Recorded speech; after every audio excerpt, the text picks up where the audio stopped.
News when you want it with Bloomberg News Now. I'm Nathan Hager. And I'm Lisa Mateo. Lisa, we begin with a preliminary deal between the U.S. and China. The two countries have agreed on a framework for how to implement the consensus they reached in the prior round of trade talks in Geneva. It includes China's pledge to speed up shipments of rare earth metals and the U.S. easing some of its export controls. Here's Commerce Secretary Howard Lutnick.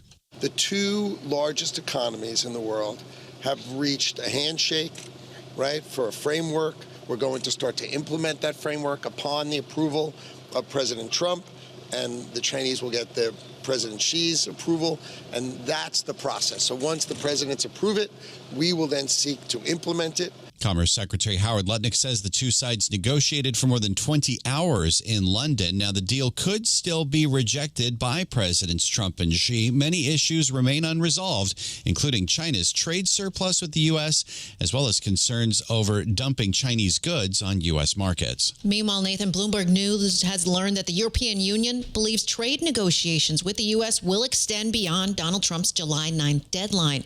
The date marks the end of the president's 90-day pause on most global tariffs. After that point, U.S. charges will increase drastically for many nations, with the EU facing a 50% levy if a deal can't be struck and no extension is offered.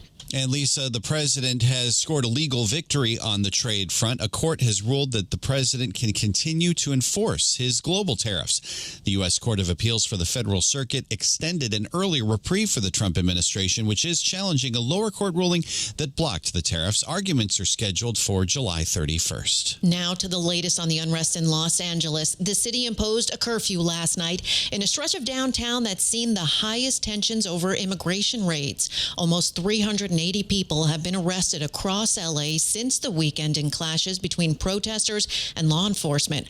But after President Trump authorized the deployment of 700 Marines and up to 4,000 National Guard troops into the city, California Governor Gavin Newsom is sounding a warning. California may be first, but it clearly will not end here. Other states are next. Democracy is next. Democracy is under assault before our eyes. This moment we have feared has arrived. In a televised speech, Governor Newsom said ICE agents have been jumping out of unmarked vans and detaining people in heavily Latino neighborhoods. The Trump administration has said the conditions in L.A. are spiraling and federal forces are needed to support immigration agents and restore order.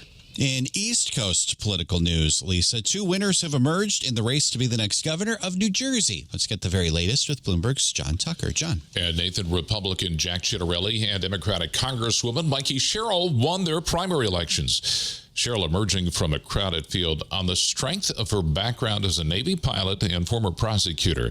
In her victory speech, the 53-year-old Sherrill criticized Ciattarelli as a lackey of Donald Trump and invoked New Jersey's role in the American Revolution. We are in an American crisis, but not in a war for independence, in a fight for our future. Yes. It's a fight for justice, for liberty, for opportunity, and for prosperity. The 63-year-old Ciattarelli, a former state lawmaker and small businessman, wasn't shy about his affinity with the president. And to our most well-known part-time New Jersey resident who honored me with his endorsement and strong support, thank you, President Donald J. Trump. Sherrill had 34% of the vote. Her closest competitor was Newark's Mayor Ros Baraka with 20%.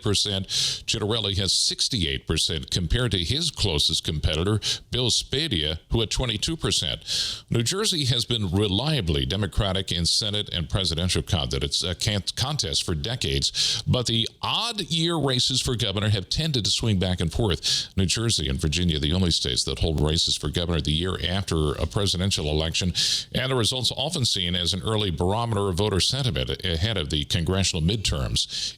I'm John Tucker, Bloomberg Radio. And that's news when you want it with Bloomberg News Now. I'm Nathan Hager. I'm Lisa Mateo, and this is Bloomberg.